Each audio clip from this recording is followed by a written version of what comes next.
এখানকার কৃষক এবং ক্ষেত মজুরদের তাদের নিজেদের মূল্যকে নিজেদের বুঝে নিতে হবে, তাদের নিজেদের পাওনা গন্ডা আদায় করে নিতে হবে। আজকে ভারতবর্ষ এমন একটা সন্ধিক্ষণে আছে, এমন একটা খাদের কিনারায় দাঁড়িয়ে আছে যেখানে সংবিধানকে মান্যতা দেওয়া হচ্ছে না, দেশের মানুষকে গণ্য করা হচ্ছে না, মান্যতা দেওয়া হচ্ছে না, গণতন্ত্রের কণ্ঠ রোধ করা হচ্ছে।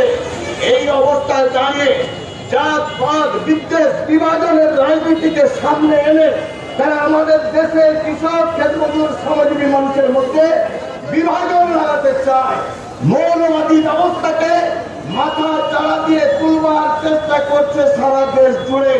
পশ্চিম বাংলাতেও দুর্ভাগ্য, আমরা যেখানে সোনার বাংলা তৈরি করবার স্বপ্ন আমরা দেখেছিলাম, আমাদের বিরোধী নেত্রী সেদিনকার স্লোগানে তারা সরকারি ক্ষমতায় আছেন, কিন্তু তাদের হাত ধরে গণতন্ত্রকে পদদলিত করা হচ্ছে। আমরা